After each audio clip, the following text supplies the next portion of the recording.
So good afternoon, and we are now in the Torah reading of CHUKAS, which is the sixth Torah reading of the book of Numbers.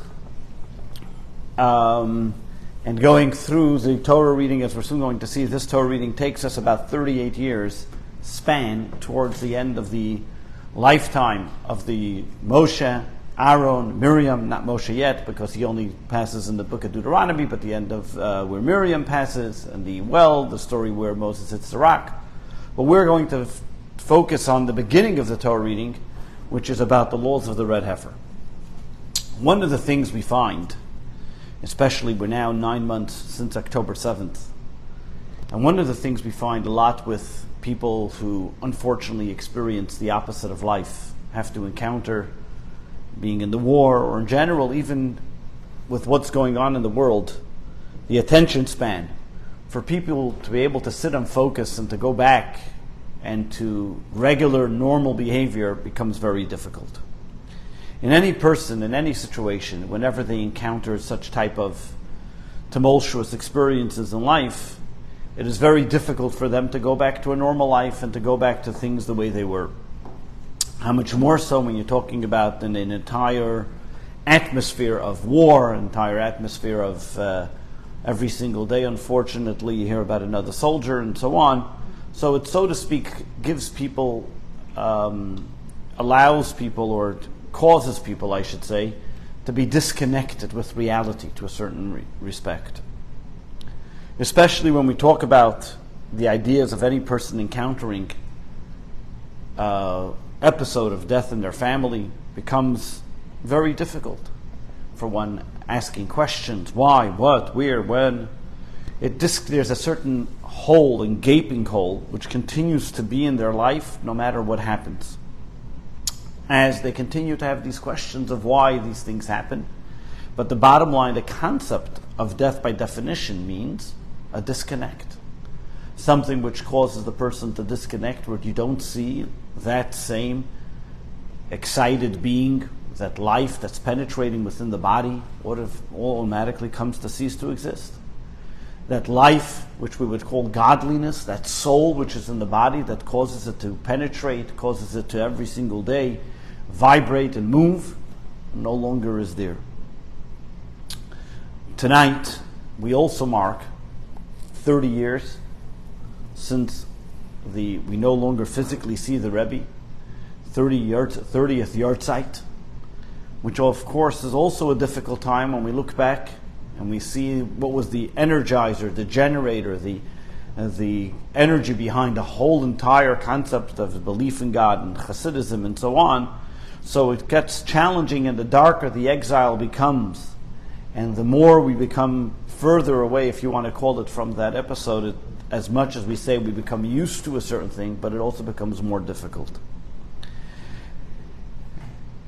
We'll look into this week's Torah reading, and looking at the way Moshe refused to accept a certain rationale will help us understand how to deal and how do we overcome the challenges that we have in life. Especially when it comes to such a situation of dealing with this gaping hole, this void that exists. We're going to understand this by, first of all, understanding the laws of the Red Heifer. Not only the laws of the Red Heifer, but the questions that Moshe had regarding the Red Heifer. The questions that the nations of the world asked the Jews regarding the Red Heifer.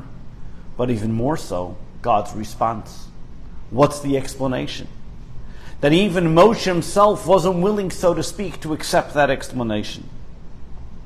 And hopefully by understanding and appreciating the rationale of the Red Heifer, the way it was given over from God to Moses, and the way Moses then explained it to the Jewish people, we will then be able to utilize that contemporary application in our own life to see how naturally what is difficult, but also at the same time the tools for us to be able to get through these difficult times. And the bottom line that we're going to see is that the way God tells us to purify ourselves from an episode of death, which is the impurity of death, which then the Red Heifer is used to purify oneself, using the natural spring water together with the ash, and God makes this as a statute, as a law, whether we understand it or not, gives us, in an intellectual way, so to speak, the ability to look forward to something greater. And one of the reasons why, one of the 13 cardinal beliefs in Judaism that Maimonides placed is, Ani ma'amina, I believe in the resurrection of the dead, is because only then will we actually have the true understanding, the true joy, and the true completion of understanding this law, this, so to speak, above and beyond supra-rational understanding of what happens and why God does these things, but at the same time giving us the ability to overcome the challenges and to be able to continue with our life. Talking about the fusion of life and the afterlife, talking about the fusion and the connection of those who pass on to the other world and while those who live here. There's a fascinating story that I said once before, but it's a good story nonetheless, so it's worthwhile repeating. There's a rabbi, his name is Rabbi Ashkenazi from Rishon LeZion in Israel, who says a story about last year, the Torah reading of Shlach, Gimel Tammuz, the 3rd of Tammuz. He gets a WhatsApp, and the WhatsApp says, Rabbi, thank God for good news. My brother's family just gave birth to a new baby boy. They had the bris. His name is Be'eri Yonatan. Thank you for your prayers by the Rebbe's resting place. May we merit the true redemption soon. He writes in English the word soon. This is from an Israeli. This rabbi says, I didn't understand what this WhatsApp is, who this person is. So I start scrolling through my WhatsApps. When was the last time I got a message from this person? And surprisingly, the last time I got a message was just a year before that, where I got a message from this individual, and only after reading the WhatsApp from the year before do I understand this great miraculous event that happened here. A year before, this fellow sent me a WhatsApp. His name is Daniel. He's a physics specialist, a PhD in physics in Israel. And he knew that I was going to America. I was going to the Ohel for Gimel Tammuz. And he sent him the following WhatsApp. He says, I understand you're going to be in New York. I have a special request for you. He says, I was born as a firstborn to my parents. My parents tried for many, many years to have a child, but they were not able. The doctor said it's impossible for them to give birth. It's not happening. So, at that point, my parents lived in New York, and they decided they're going to go to Brooklyn and wait on the long line for dollars and ask the Rebbe for a blessing for children. As it became my father's turn to come to in front of the Rebbe, he forgot what he wanted to ask. He wasn't able to express the words. And all he said was, 2 brothers. And the Rebbe gave my father a blessing, but then my father persisted and asked, but when? And the Rebbe answered, soon. And then he said again, soon, soon. That month, my mother conceived, and my brother and I were born. That means my brother was born. My brother Eli Menachem was born a few months later. A few months after she gave birth. A few months later, she conceived again, and she had another child, and I was called Yonatan Mendel. Both of us were called on the name of the Rebbe. One was Menachem and one was Mendel. 21 years later, this is my 2 younger brothers. He's the oldest. 21 years later, my brother Yonatan was on his way to yeshiva in Mitzpeh on Kvish 6, which is one of the main roads in Israel. And this was a difficult time after trying so hard to have children. And over here, this child was killed. 2.5 years later, my younger brother, Eli Menachem, got married, but they're having a hard time giving birth.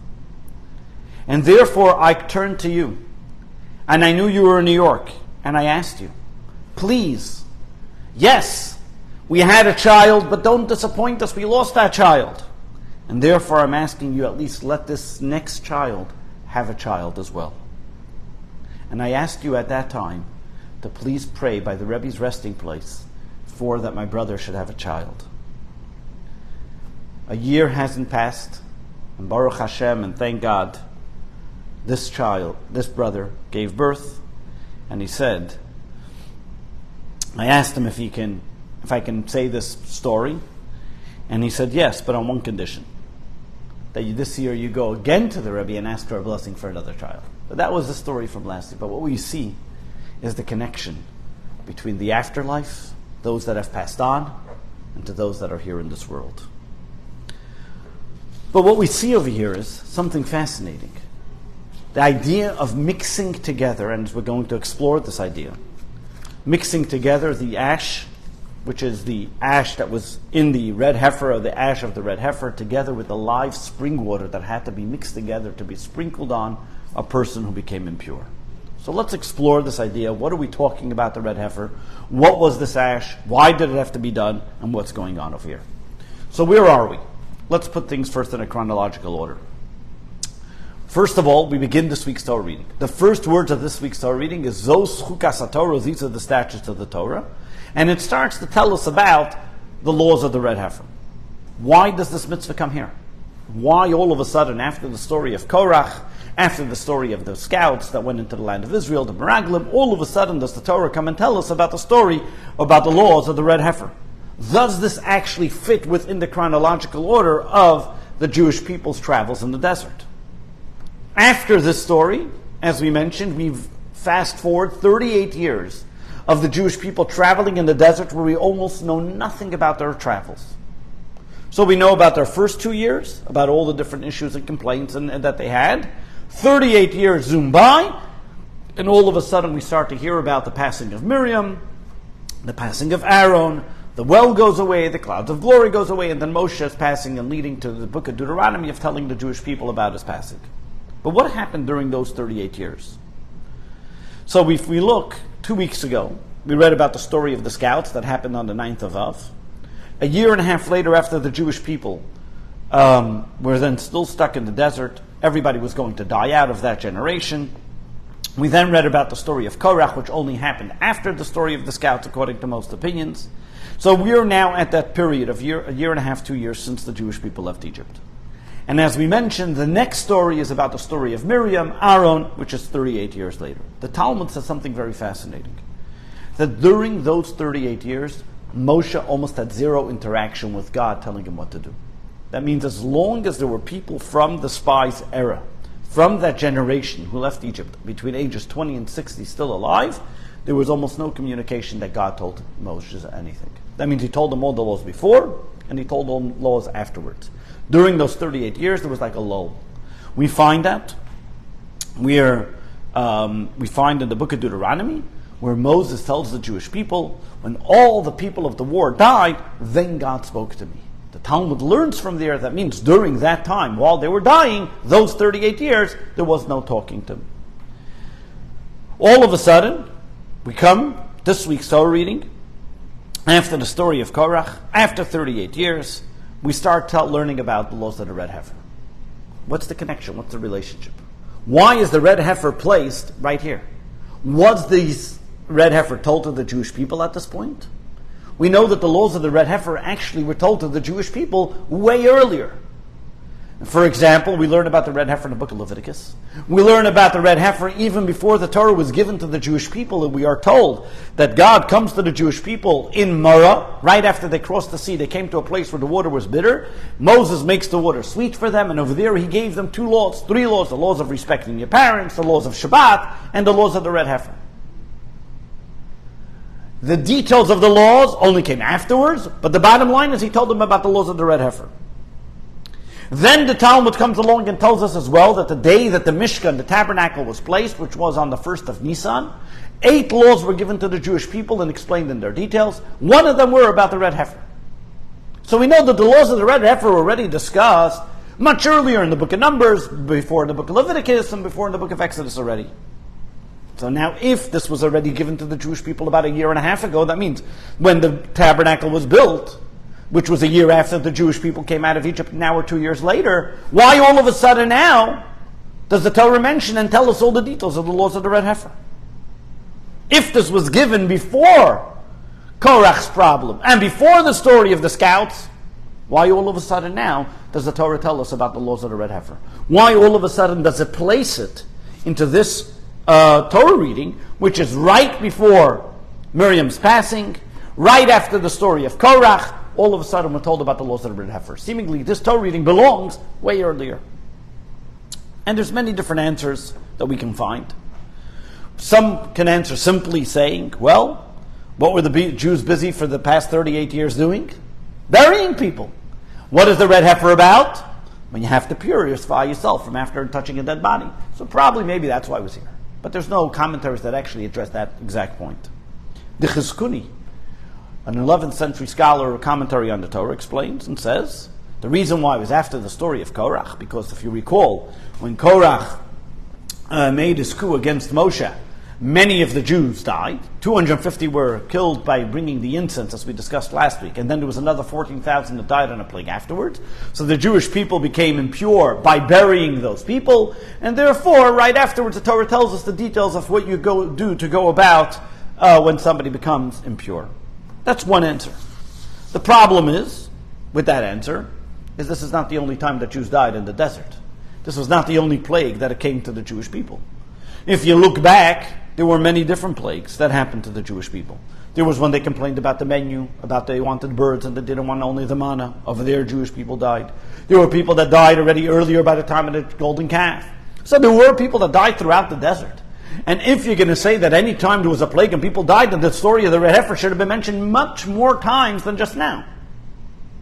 Why then, all of a sudden over here, do we mention about the story of the red heifer, the laws of the red heifer? So they want to go a little deeper, some of the commentaries, and explain and take it a step further about what the Chizkuni is saying, is because over here not only did the 14,000 Jews die, not only did the 250 leaders die that went into the tabernacle, but there was a great person by the name of Elazar Kohen Gadol, the son of Aaron, who was now, so to speak, almost in charge. He was the Kohen Gadol.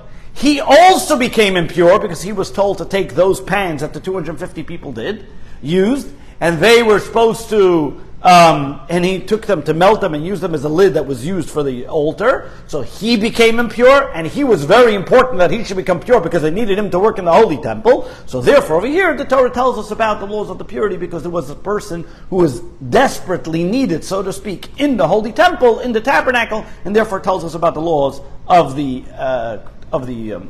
red heifer, and that he should be able to bring the paschal offering and all the things that were needed at the time.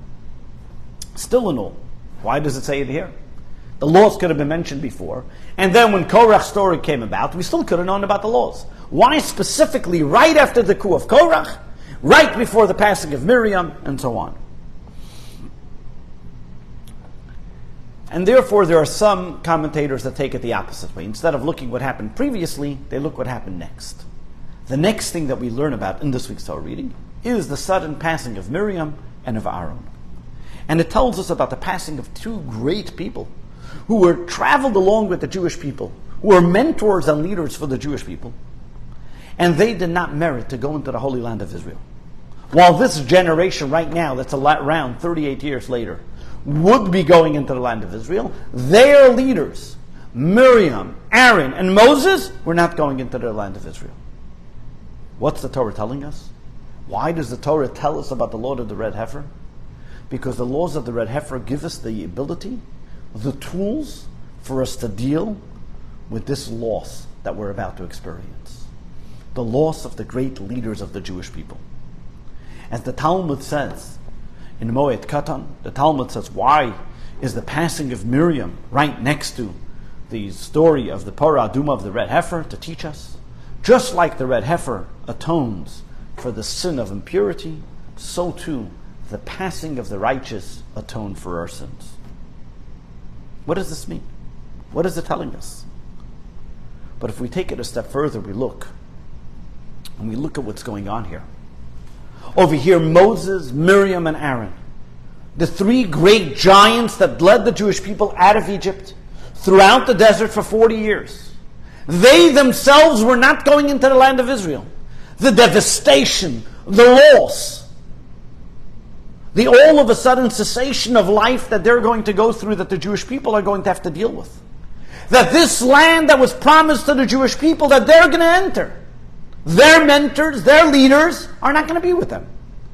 How are they going to be able to contend with it? How are they going to deal with such a loss? How are they going to deal with a loss that they're not going to have the life, the energy to go with them? So the Torah prefaces it by the laws of the Red Heifer, to give them the tools to be able to deal with the cessation of life, to be able to give them the tools to deal with the challenges, and to be able to continue to move onward, but even upward, notwithstanding that they don't have their dear mentors and part of their life with them to go on to the next stage of life. How is this possible? What does the Red Heifer have in it that all of a sudden gives them that ability to overcome these challenges? Is if we look a little deeper into the story, into the laws of the Red Heifer.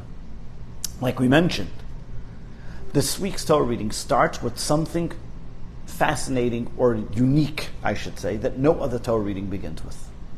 It starts off with the word saying, Zois CHUKAS HaTorah.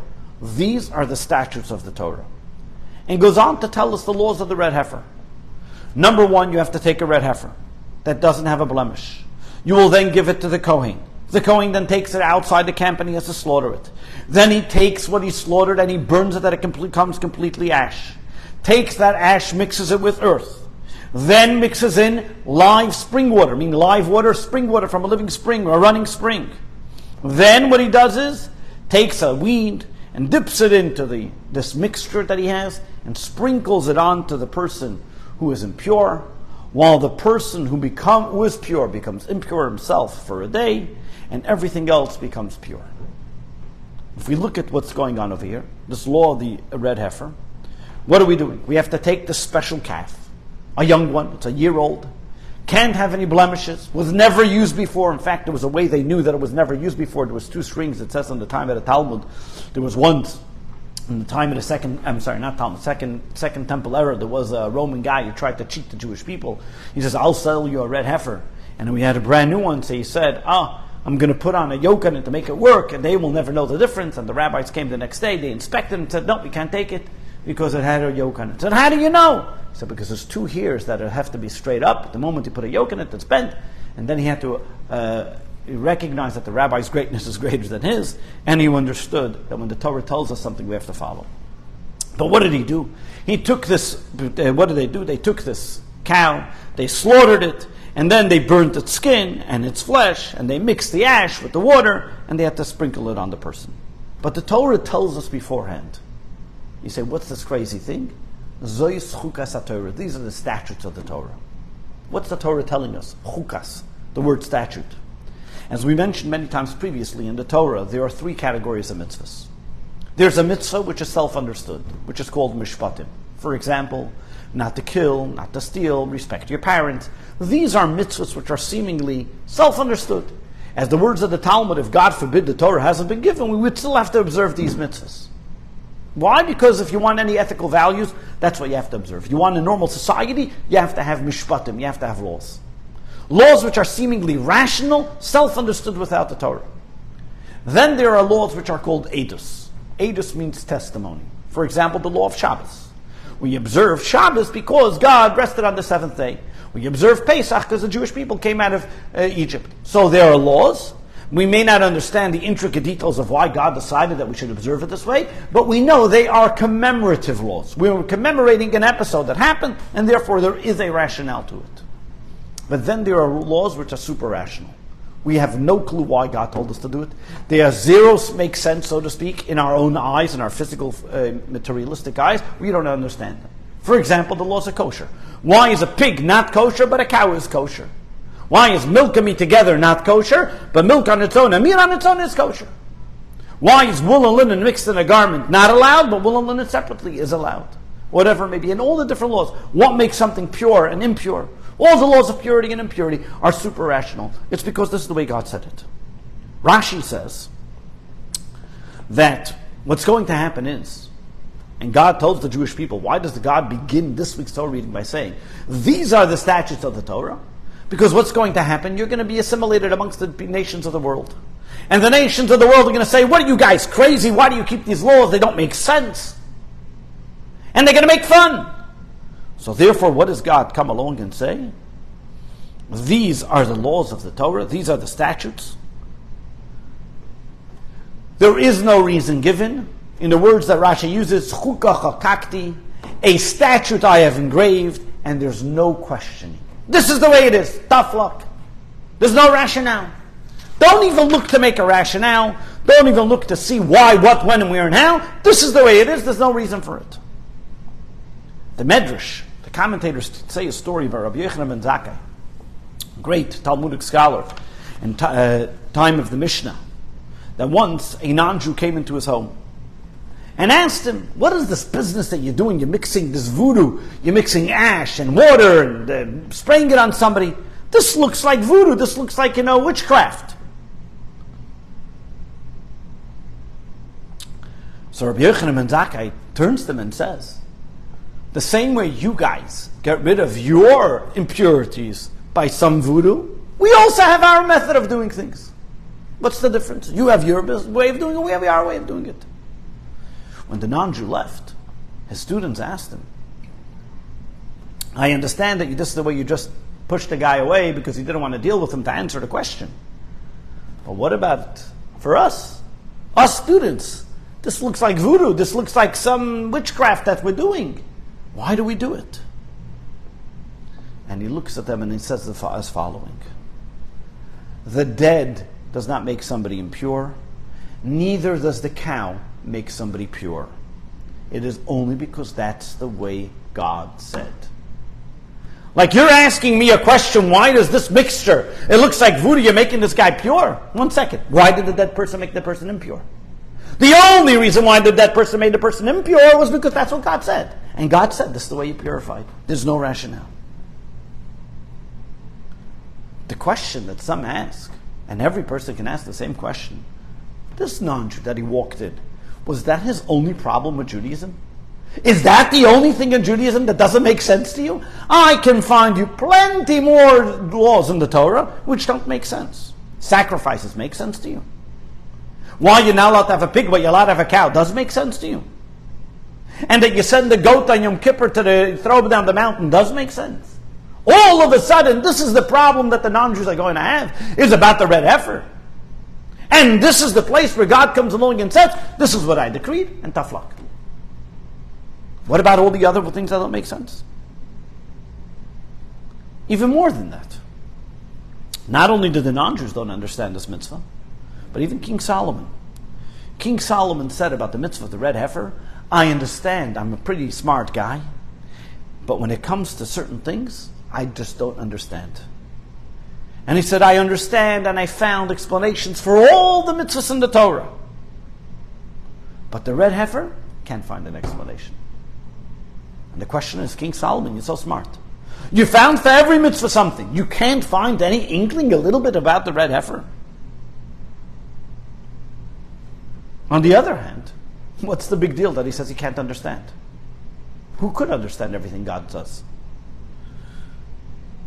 It's like saying, oh, the child says, I figured out everything my parents did.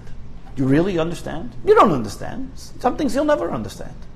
In fact, the Kotzker Rebbe was a very witty guy. He used to say, he was a very, always used to say things in wit and strong language. He said, the Kotzker Rebbe used to say this thing, any God that any person can understand him, I don't want as a God. That means if you can figure out everything God does, then you're not God. God, by definition, is that I don't understand. Like Maimonides puts it in his words in the book of Inyad HaChazak, and in the book of Laws, he puts it in a very interesting, cryptic way. If I would know everything about God, then I am God. Or like the very famous story about the philosophers that were sitting around the table and they're all discussing, if I were God, I would do this.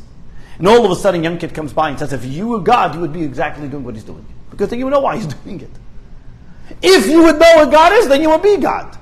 By definition, God means that we don't understand what it is. So why all of a sudden is everybody saying, wow, I don't understand the red heifer. And everything else you do understand. And everything that God does, it does make sense to you. The question even becomes even deeper. That not only do we not understand or know the reason of the red heifer, but even the person who God wanted to tell the reason of the red heifer, said, that's it, I don't get it. Doesn't make sense to me. I don't want to hear it. Who was this? Moses. That God was going to tell him the reason of the red heifer, and he refused to accept it. What happened? What is the story? And we find the story of the red heifer, because we look in this week's Torah reading, when it comes to the red heifer, it starts off by saying, V'yikhu eilecha para aduma, and you will take for you a red heifer. Why for you? Who are they taking it to? And the question is asked, why do they have to take the red heifer to Moshe? Moshe wasn't a Kohen. He wasn't the one sprinkling the red heifer. Why does it have to say, V'yikhu eilecha, and they will take for yourself a red heifer? And the Talmud explains, and the Medrash says, because Moshe was the only one who God was willing to reveal the reason of the red heifer. And therefore God says in this week's Torah reading, Ve'yikhu eilecha, and they will take to you the red heifer. God tells Moshe, I will tell to you the reason, but for everybody else it's a chukah, it's a statute. It doesn't make sense. But still in all, the Medrash continues. In a different place, the Medrash says, in the words of Koheles and Ecclesia, says, who is like a wise man that knows the explanation to it? And Koheles says as follows, on everything that God told Moshe, he would tell him the rationale, the reason.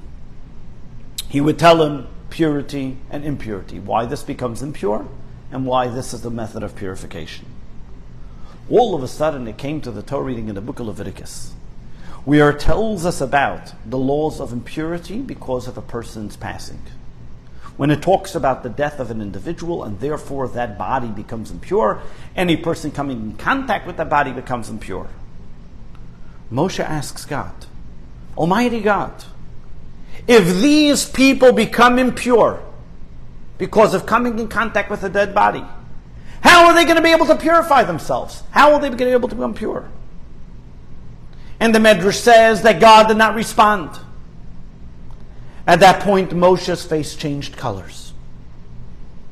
Once it came to the book of Numbers, into this week's Torah reading when it talks about the laws of the Parah Aduma, all of a sudden God tells Moshe, Moshe, remember you had a question and I told you about the impurity of the dead body. And I said this is the way they have to purify themselves. You asked me how did they become pure? Here's the way. With the red heifer. And they have to take from the ash of the red heifer. They're going to bring it together, mix it with water, and they're going to sprinkle it on the person that they became impure, and that's the way the person will become impure. Moshe looks at God and says, is this a purification process? Will this help the situation? How is this going to purify the person? That means God waited from the book of Leviticus when he told them first about the commandment about the laws of impurity of the dead person, only until later to tell him what the purification process is. Once Moses is told about the purification process, Moses asks, how does this help? And what does God answer? That's the way it is. This is what I decreed. And this is what the Torah reading begins. Zos CHUKAS Torah. These are the statutes. Whether you understand it or not, this is the way it is. So what's going on over here? Moshe first is wondering if it's even possible for a person to become purified. Moshe is not amazed by the fact that a person becomes impure. What his question is, how does a person become pure? That means his question is not, it's seemingly from Moses' perspective, it's self-understood that a person can become impure from a dead body. My question to God is only, how does this purify the person? God doesn't answer him right away. God waits. Keep the question until he got to the Torah reading of CHUKAS. Wants to tell him the reason, but even after he tells him the whole situation, back and forth, the laws of purity and impurity, he doesn't accept it. And he says, is this a purification process? Does this even help? And what does God answer? That's the way it is. Nobody can understand it. So what's happening here? So we see over here something very interesting. The concept of the statute of the red heifer, A, was said for the non-Jews, B, was said for the Jews, and C, was even said for Moses, that when Moses was questioning, how does this help? What is this over here? What was the question? What was bothering him? That seemingly the impurification process was self-understood, but the purification process was something which was stuck. We talk about statutes which are super rational. There's a commentary explains something fascinating. There's a story told, I'm sure you heard the story before in the Talmud, that once the Jewish people were looking for a stone for the breastplate of the Kohen Gadol. And they came to a fellow by the name of Dama ben Esina. Dama ben Esina was a non-Jewish individual who had lots of gems, and therefore they asked him if he has that. But when they came to him, his father was sleeping, and the keys to the box of the gems was under his father's pillow, and he didn't want to wake up his father. They offered him a large amount of money. He refused it. And finally, when his father woke up, he sold the gem for the first price, and he didn't take extra. Because of his respect that he had for his father, that he didn't want to wake him up, he was rewarded that the following year was born in his livestock, a red heifer. Many of the commentaries ask, why a red heifer? What was that a reward? And they explain, because Dama ben Esina wasn't a Jew. And over here he has such great respect for his father. This could have been, so to speak, an accusation against the Jewish people. Look at this non-Jew who has and observes a mitzvah in such a great detail. What did God give him in his livestock? A red heifer. That the Jewish people are willing to pay for a mitzvah even though it's super rational. You did a mitzvah of honoring your father because that makes sense. Your father is you have to respect your parents. It's something which is rational. But they are even willing to expense on something which is super rational. So that was like a legitimacy to show the Jewish people that they're also great because they're even willing to invest in something which is seemingly more than we can understand. But the question is still, going back to what we're talking about. Number one, what was it about the purification process of a dead body, or a person that came in contact with a dead body, that Moshe didn't understand? There's so many other impurities that the Torah mentions. The impurity of a woman, the impurity of a man, the impurity of coming in contact with an animal, whatever it may be. There is a list of impurifications that are mentioned in the book of Leviticus, whether it's a tzaras, all the other ones. That we don't find that Moshe has a problem understanding. It comes to this one, when a person comes in contact with a dead body, all of a sudden Moshe has a problem. He doesn't understand the purification process. Number two is, what was it that all of a sudden Moshe is so stubborn, and even when God comes to tell him a rationale, he still says, is that the way you can purify something? That God has to say, this is the way I said it, tough luck. What was it? And seemingly, when we look into the detail, into this mitzvah, God is actually giving us a deeper understanding, a psychological method, and a mental understanding in how we cope with challenges, especially challenges that come with the cessation of life. Something which is maybe difficult to understand, but at the same time, a concept of solace, a certain level of serenity that we can understand that this is super rational. What Moshe's challenge was over here, he had no problem with the fact that something becomes impure. He understood that the moment there's a cessation of life, the moment there's a dead person in the room, everybody who has any relationship with this passing of the individual has a dagger in their heart, has something missing within them, has an impurity automatically. Nobody has to explain to anybody that when there's a cessation of life, when there's a loss of life, you feel impure. You feel like you're missing something. Impurity by definition means I feel like I'm lacking. I feel like there's a loss. The very fact that a person sees somebody loss of their life, no matter what age they're at, all of a sudden you see a person whose whole life was energized, was moving, was doing, was purposeful, all of a sudden, boom, comes to a screeching halt. And everything just goes back into the ground, back to where it came from. Everything that the person did in their life all of a sudden seems to no longer matter.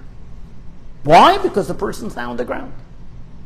That cessation of life all of a sudden comes to a person and all of a sudden recognizes that any person that's in contact, you feel impure, so to speak. So therefore Moshe had no problem understanding why coming in contact with a dead body makes you impure. It's an automatic feeling. Something which you can't even rationalize. There's no need to rationalize because it's a feeling that you automatically have. Something that can't be undeniable. Even more than that, in the Hasidic terminology, when a person sees the soul leave the body, so to speak, it looks like a vacuum. There's a hole. A black hole where there's no godliness in it. There's a vacuum that, where is this? There's a void. Over here you had this body, which was a conduit for spirituality, a conduit for doing good, bringing something, energy into this world, and all of a sudden, boom, it's gone. Death removes the godly soul from the physical body. And therefore, all of a sudden, this godliness that I believed in this individual, all of a sudden comes into question. What happened here? What's going on? I feel a lack. I feel an impurity. Therefore, Moshe cries out to God and says, how can this ever be remedied? How can this ever be fixed? If God is everywhere, if I believe in God and everything that has godliness, and all of a sudden I see a vacuum, all of a sudden I see no God, I see a body without a soul, how can I move on after this cessation? How can I move on from here? How can somebody become healed from such a situation? How can somebody become purified from such a situation? Even more so, Moshe asks, is there a void of God in a place?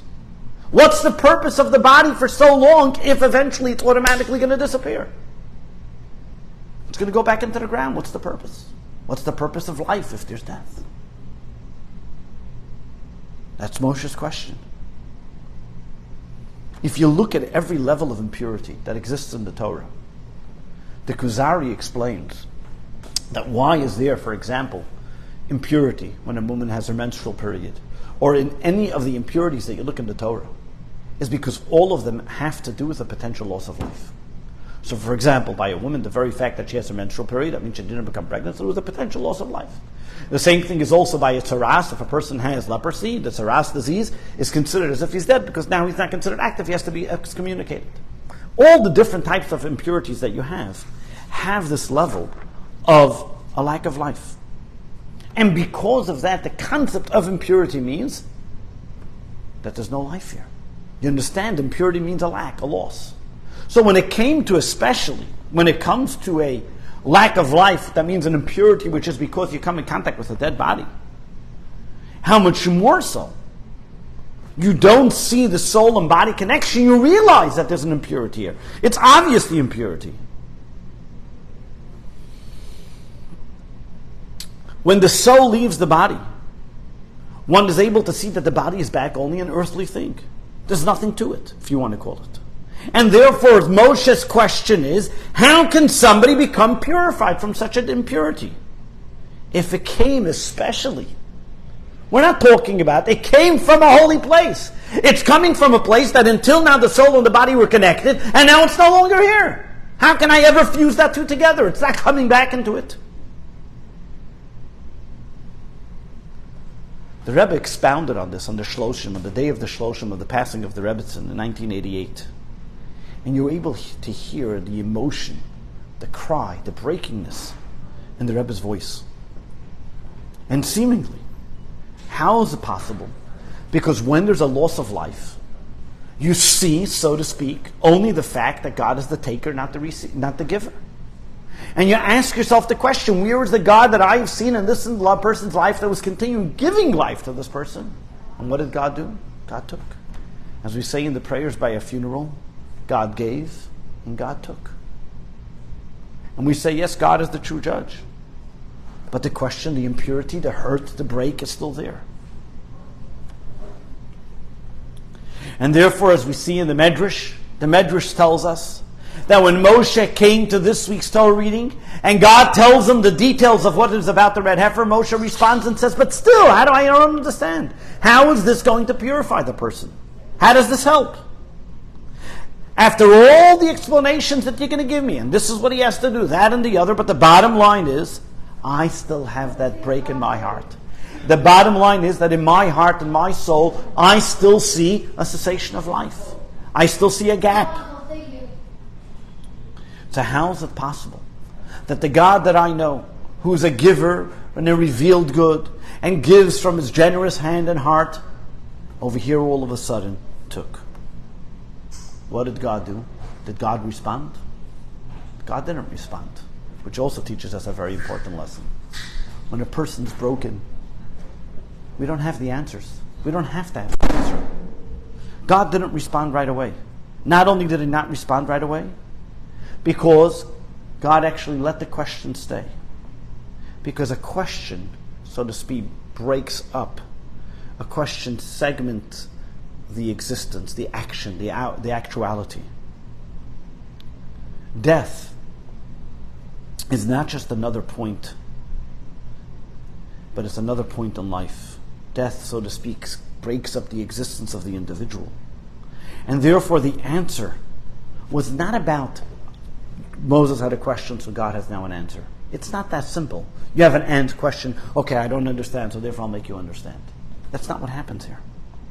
Over here, what God is showing him, number one is your question. That's part of the process. That is part of the process of getting to understand, to acclimate, to make sense, or not even to make sense, or is to question the reality. Why did this happen?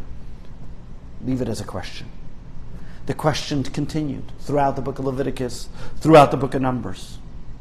All of a sudden, what does God say? Comes to the book of Numbers, and God tells Moshe as follows. God tells him a method to deal with the challenge. Don't give up. If you do what I say, you will have an ability to bring the person back to life. You're going to mix the ash of the cow. You're going to take that ash of the cow and you're going to mix it with live spring water. The word is mayim chayim, living water.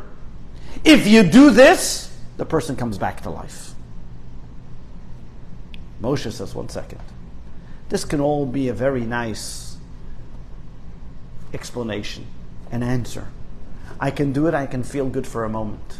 But the bottom line is, as long as the person's not back alive sitting at my table, he's not alive. I still get a problem. And what does God answer? You're right. That's what I decreed. This is the way it is. There's nothing that can be changed. Yes, I gave you a method to deal with the challenge. Your problem is that this person's not coming back to life. You're right. And that's the way I made it. It's not happening. And that's what we have to accept. What was God telling Moses? That there are certain things that in rationale we will never be able to understand. The same way it's impossible for you to understand why this is pure and this is impure, you will never understand why this person passed and this person's alive and why he will not come back alive. There are certain things that God says, I made it this way, and the same way I made it this way, I guarantee you that this is the way it's going to be. But even more so, what God's telling them. That the same God who made this person have the cessation of life promises you, guarantees you, that you will see salvation to your pain. You will have healing to your pain. What God is telling Moshe as follows. You're not going to understand it. And there's some things that you'll never understand. And there'll always be a certain vacuum or hole that's there. But guess what? I decreed it. And because of that, the same way I made that this person should die, I'm also going to make that you'll have the ability and the way it means to overcome that challenge and to move past it and to be able to go on in life and give you the strength to continue. How is that possible? How do we go about that? And over here, there's two angles of looking at it. Number one, and both of them are in the details of the red heifer. The actions of the red heifer teach us that not everything we see is accurate. That just because we see this person died, doesn't mean that they actually died. What does that mean? that yes, we don't see the body any longer. And that's why in Judaism, the word for death is mace. If you ever look on a matzev, on a tombstone, or in general how we write a person, we write niftar, passed on. They moved to a different location. This person did not die because a Jew never completely dies. Though the body and the soul no longer seem the way they were initially, but the soul and body never disconnect from one another. And for that reason we still go to a cemetery. For that reason we visit a person's resting place. Is because where that body is, the soul is still there as well.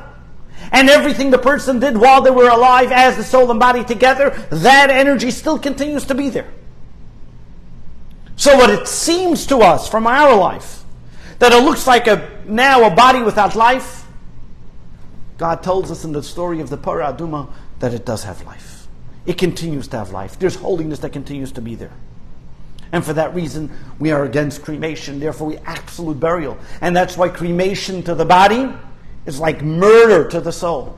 Because what you're doing then is you're destroying the connection from the body and the soul that continues to be even after. And for that reason, we continue to memorialize the individual. We continue to think about that person. And continue to go to the grave of the individual. Because all the grave is, all the resting place of the person is protecting the body. Protecting that place that has that continuation of the body and soul. And the body and soul are connected in a real way that they even have an impact on the people that come there. Fascinating story. February 2011. There was a group of people, a group of 50 teenagers that went to Israel. And the last day of their visit, they decided they're going to visit Har Herzl. You know where the soldiers are buried. And they were going through and looking at the different military cemetery of many of the soldiers who gave their lives fighting for the land of Israel, saving the Jewish people. And all of a sudden they come to one of the graves and they see that there's a couple, an elderly couple standing praying. And they ask this couple, who are you? This couple tells them, we're the parents of this individual boy.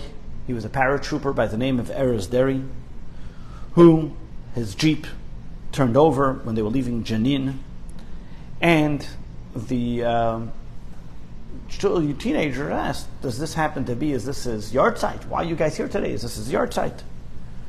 And the mother said, no, it's actually not his yard site, but I'll tell you what happened. We had a dream one night that our son Erez came to us, and he told us that, you did not have an opportunity to bring us to the chuppah, to walk me down the aisle to the wedding. And therefore I'm asking of my parents, you weren't able to bring me down the aisle, walk me down the aisle by my wedding, if you can please write a Torah in my memory. His mother in the dream says, to write a Torah is a big expense. I don't have that money. Where am I going to get that from? And in the dream he tells her, you'll go to Har Herzl, to my burial place, and there'll be people there that would want to help you. She says, that's why we're here today, praying by my son's gravesite. I have no idea what was going to happen. These young teenagers look at them and they say, 1 second, we are from America. We don't know you. We are not even observant. And we don't even know what a Torah is. But guess what? We want to be part. And we're going to fundraise and make the Torah in memory of your son. They went back home. They raised 120,000 shekel, about $40,000. And the following year they came back with a Torah, and they made a beautiful Torah celebration in Malei Adumim, which was the home next to the home where the parents lived. And you can imagine there was not one person who did not attend that celebration. And they were able to walk down the Torah, the aisle, as if they were walking down their son. Their son from the world above, by his gravesite, connected with the soul, was able to accomplish something unimaginable. The body's sanctity is eternal. What the Torah is telling us in this week's Torah reading, God is telling us, you don't understand it. You'll never understand it. Because holiness, purity, and impurity is something which is super rational. But it's eternal. There's no cessation of it. Moses asked, what's going to be their purity? Moses, this is not something you'll understand. Their purity will be for eternity. The body is so holy, but even more so when it comes to a tzaddik. When it comes to a tzaddik, the Talmud tells us that a tzaddik does not even become impure to begin with. And that's why there's even opinions that a Kohen is allowed to go on the grave sites of tzaddikim, and that's why you look in Israel, all full of grave sites of tzaddikim, and Kohanim do go in certain places. Why? Because a tzaddik doesn't become impure. And they take this from a Talmud. And the Talmud tells us about the day of the passing of Rabbi Akiva. Rabbi Akiva, one of the greatest Talmudic scholars, one of the protectors of the oral law. He was actually killed by the Romans, of one of the 10 great sages that were killed by the Romans. And the story goes with Rabbi Akiva that before they killed him, they took him and they arrested him for teaching Torah. And they kept him in prison, and while he was in prison, he had with him a student, Rabbi Yeshua Agarsi, that would be there for his beck and call. And one time on Yom Kippur, Rabbi Yeshua asked Rabbi Akiva, do you mind if I go to synagogue on Yom Kippur today and I'm not with you? And Rabbi Akiva said, yes, you can go home.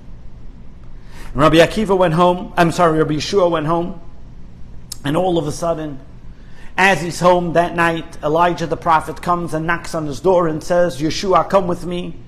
Your teacher, Rabbi Akiva, was just killed. We have to go bury him. The two of them went all night until they came to the prison. When they came to the prison, they saw the door was open, and the head prison master, the warden of the prison, was sleeping. Everybody was sleeping.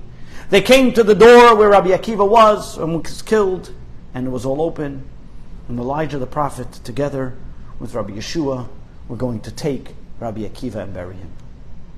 Rabbi Yeshua turns to Elijah the prophet and says, 1 second, you're a Kohen. Because Elijah the prophet was Pinchas, who was the son of Elazar. He says, you're a Kohen, how are you touching the dead? He says, a tzaddik doesn't become impure. I am allowed to touch him. The life of a tzaddik, as the Alter Rebbe writes in Tanya, because their entire life was of a spiritual conduit to God, their life is not considered a physical, materialistic life, because their whole life they imbued with love, fear, and belief of God, and therefore even when the soul leaves their body, it stays just as holy, and it continues on to another level of holiness. Telling Moshe, you don't understand it. You'll never understand it. This is a law that I've instilled, this is a law that I made, and there's no way that you're going to be able to understand it. This is something which is super rational. Take it even a step further, a little more of a simplistic way of looking at it. The way the system was, that they had to mix the ashes with the water, with the springs, with the live spring, had to come from a live spring, a running spring. What was the concept over here? When they're burning the cow, it looks like it's taking something which is the end of life. The burning of the cow, there's nothing left of it, the ash. What were they doing? They were mixing it with a live spring, specifically a running spring. Water that continuously running, showing that we're just moving from one place to the next place, but nothing's changing. This is what the Torah is symbolizing with the story of the Red Heifer.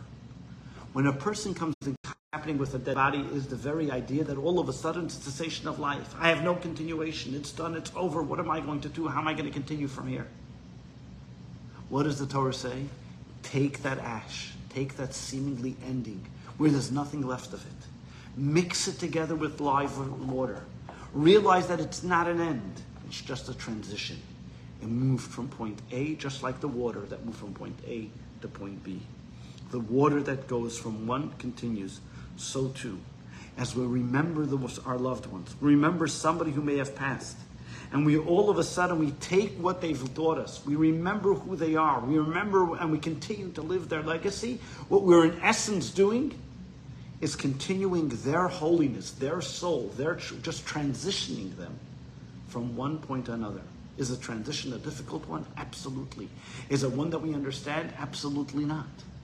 But with the knowledge, the very fact that we know that it's a transition, gives us the comfort, the solace, that soul continues to live on in perpetuity. Story told, just to see, and I'm sure I said the story once before, 16 years ago, Erev Chodesh Kislev, we know the terrible tragedy that happened in Mumbai, when the shluchim that were there, Gabi and Rivki Holzberg, that were killed by the terrible terrorists. The only one that survived was their son Moshe, who was saved by the special caretaker Sandra. 10 years later, Moshe was getting ready for his bar mitzvah. And one day the grandparents get a phone call from somebody that they never knew. The person says, well, I heard that it's almost Moshe's bar mitzvah, and I'd like to give him a gift. His father's tefillin. They look at him in wonderment. What do you mean, his father's tefillin? He says, let me tell you what happened. I was in Mumbai right before the terrorist attack. I told Gabi that I didn't have my tefillin because I gave them to be checked, and I was stuck in Mumbai without tefillin. Gabi gave me his pair of tefillin. I went back to the hotel to put on tefillin, and I was going to bring it back the next day. But all of a sudden I heard about the terrorist attack, and I was not able to bring it back. I have those tefillin, and they're with me until today. Just today, I happened to meet a Chabadnik who told me that it's Moshe's bar mitzvah. I remembered about the tefillin that I have, and that I now can give him a gift from the world above, a gift of his father's tefillin that I got from his father just moments before he left this world. This world and the world above are those who pass and those who are here. It's a transition of their life that they continue to give blessings to those that are here. As we finish off in a more of an optimistic note, as of a hope for the future, as the Medrash tells us, what did God tell us in this week's Torah reading? God tells Moses, they will take to you. To you, Moses, God is willing to reveal the secret of the Parah Adumah of the Red Heifer to Moses. God is telling him that there's going to be a time that all of us will come to understand it. We're now maybe in the darkness of exile, but we don't understand all the reasons of why God does things. And we have to live through unfortunate and challenging times. But what God promises us, there will be a time that every single one of us will be able to take for ourselves this red heifer. We'll be able to finally fully comprehend and see and be reunited.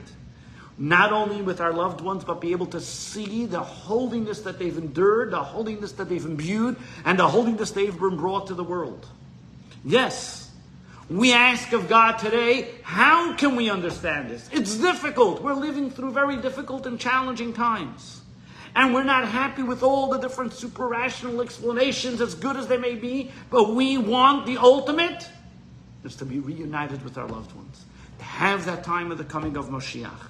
To finally see the light and get the real reason, the real interpretation, the real secret behind these super-rational reasons, which will be with the time of the coming of Moshiach. Maybe now.